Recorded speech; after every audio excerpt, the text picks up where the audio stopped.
What up? It's your boy Corey B. So I got kind of a question to pose for y'all, but first I want to like kind of lead into it a little bit. So this is the thing. Me and my sister Maddie, like we've been talking about this since about springtime last year. Springtime, early summer, we were talking about it, and we just kind of had, we were talking about a particular family member who was going through some things, and we had watched them struggle. We had tried to reason with them, try to reach out to them, try to help them. A lot of people get this, have this thing about their family or their friends. They grant them a lot of grace. They grant them a lot of leeway, and they always make excuses for why they're doing the things that they're doing, why they're not succeeding, why they're not, why things are just unfair and things are just hitting them in the wrong place, Whereas I've kind of always been the other kind of person. I tend to not grant my family and my friends as much grace. I kind of hold them to a higher standard. It's kind of weird, but it took me a long time in my life to figure this out. But I figured this out over the last 5 years or so. I kind of realized, it's kind of occurred to me that that's what I've been doing. I'm always that kind of person. Like when my family does something and they just do something like bonehead, or life kicks them in the teeth, and I'm just like, you're better than this. I know you. I know that you're smart enough to figure this out. I know you're capable enough to compensate and overcome this and get through it and just power through the struggle, Whereas when it's somebody that, I don't particularly know as well, I'm like, I don't really know what they're going through. I don't really know what kind of person they are. I don't know all the things that they're facing. So I kind of grant people I don't know a little more grace than I do with people that are close to me. When people are close to me, I kind of just hold them to a higher standard just because I feel like I know.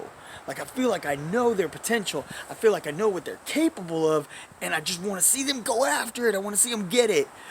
So like I said, me and my sister Maddie, we were talking about this person. I'm not calling nobody out. This isn't nothing to be ugly or attacking.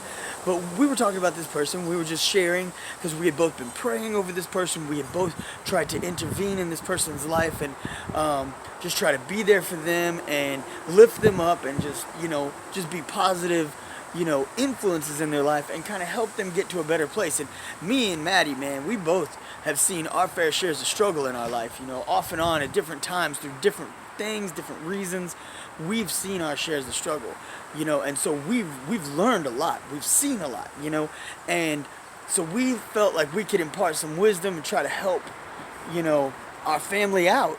And as it just didn't take, and as it seemed like the more we tried to intercede, the more we tried to be there and lift this person up, it seemed like there was just more resistance and more pushback and more fight back against us. They struggled more to actually, take those next steps because they're like, well, I'm being told to take these next steps, so I'm not going to do it. I'm going to find my own steps, which is fine. It's totally fine. That's, everybody's got their own path and their own life to live. But one day I just remember I was sitting on the phone with Maddie, and Maddie's just like, Corey, she's like, baby brother, I gotta ask you, how hungry you gotta be to make a change. And I was like, man, how hungry you gotta be. And I was like, that phrase has just stuck with me ever since then. And I've really just, that's definitely, I love you too, bud. That's definitely been something that's really been, a key phrase, and I just feel like it's something that people just don't really wrap their head around enough, but it's so simple. It's such a key perspective. It's like, how hungry do you gotta be to make a change? How much struggle do you gotta go through before you're like, I've had enough, I'm gonna do things differently? How much resistance are you gonna continue to put up against something when you're back against the wall and things aren't working your way? Are you going to be open-minded and willing to just see things from a different perspective, reach out to something new, and swallow your pride a little bit and go after something, with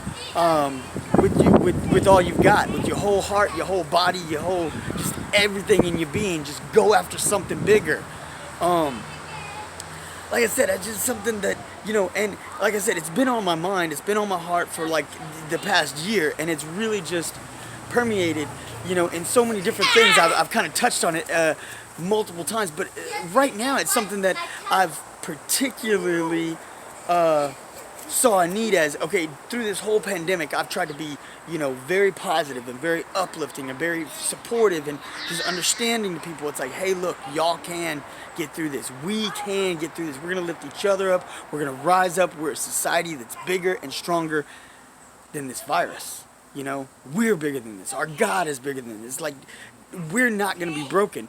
But as it continues going on, and as we're on the cusp, they've got this phase one, reinserting people back into society, and they're planning for the next phase and the next phase down the road, and kind of trying to map things out. Just still to this moment, people aren't walking in blessings. People are walking in curses and complaints, and just there's and not everybody, but there's far too many. I mean, there's literally people in Oklahoma. Oh my gosh, multiple news articles about people coming in and cussing and getting violent and threatening. Literally, a dude pulling a gun on a manager at a store because they said, "Hey, you need to wear a mask." It's like, this is ridiculous. It's like, we are better than this. We are stronger than this, and we're allowing. Now, I mean, not we. I don't want to say everybody, because I know I'm not, and I know a lot of y'all aren't. But there's far too many that are allowing this to break them. They're allowing this to weaken them. They're allowing these moments, instead of to walk in the blessings and say, hey, you know what? They were projecting this, maybe the end of April, maybe the end of May. I mean, they've been so fuzzy through the whole thing, trying to figure things out. And then at one point they said, maybe it might be 9 months. It's not 9 months right now. Right now they're just like, hey man, we're phase one. We're going to see where phase two is going to be. It's like, let's walk in those blessings. We're making progress. We're making steps. And we're still here. There are so many who have died. We didn't die. We're here. We have an opportunity. We have an opportunity to take this time. If you're not part of phase one, if you're not one of the essentials, if you're one of the ones that are still at home. My homeboy's a DJ and a barber, and he sent out a message, 1st of May. He's like, phase one's coming out, and I know y'all was hoping I was gonna be part of this, but I'm not. But it's okay. Like, he wasn't broken. He was still like, he's like, hey, we're making steps. We're on a way. We're on a path. And that's where we got to be. And like I said, it's like those who aren't a part of phase one, you've got something bigger you could be doing right now.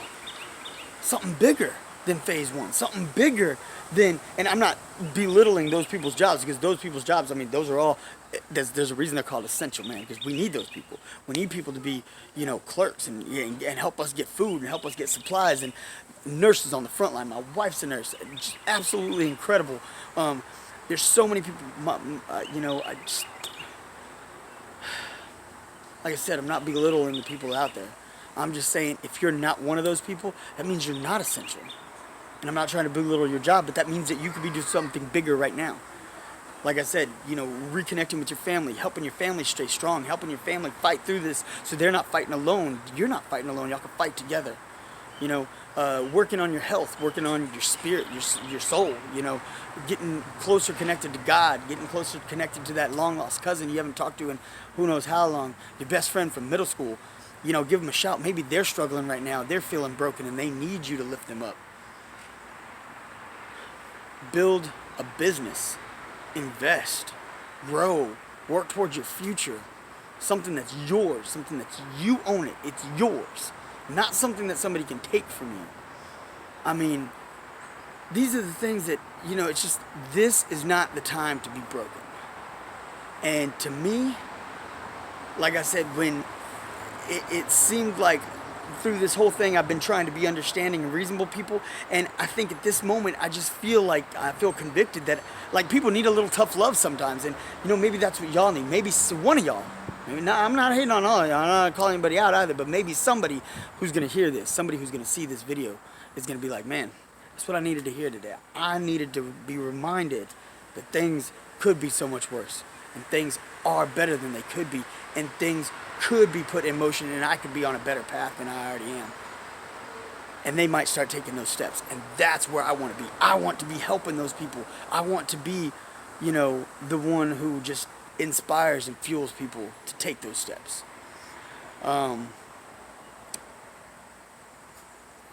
me and my sister was talking about a family member who we love, and we want nothing but the best for her, but we can't make the steps for them. We can show them to a door. We can be like, hey man, there's an opportunity right there, but they gotta walk. We can do a lot of talking, but they gotta walk it. And so Maddie said it, how hungry you gotta be to be willing to make a change. How hungry are you? Are you ready to make a change? Are you ready to do something bigger for yourself? Are you ready to do something bigger for your family? I got these little rascals right here, these little boys that are running around. Y'all see them acting crazy in a lot of my videos in the background. And I don't edit it out, I don't cut it, I don't scrap it and start over, because to me that's inspiration. That's what I'm doing this for. That is why I'm doing this. That's why I'm fighting so hard. Because I want a better, brighter tomorrow for them. I want a better, brighter future for them. I want to not only solidify a business for our family that I can pass on to them and leave a legacy behind, but I want something that to brighten the world around them, so we can influence others around us, so that way, as the next generation comes up, they might be in a better place. I think that's where we all need to be. I think we all, somewhere deep inside of us, we want a brighter tomorrow. And it doesn't matter how bright today is. Strive for something better. Like I said, how hungry you gotta be. Are you hungry? Alright, give your boy a like. Give your boy a like. Hit that subscribe button. Ding that bell. Be sure to check me out on beingcoreybayless.com, and go ahead and check me out on IG, beingcoreyb. Alright, I'm your boy. I'm Corey B. I'm going to hit y'all up tomorrow. I'm going to keep rolling some more content for y'all. I got nothing but love and respect for all of y'all. If this rubbed you the wrong way, maybe it should have. Later.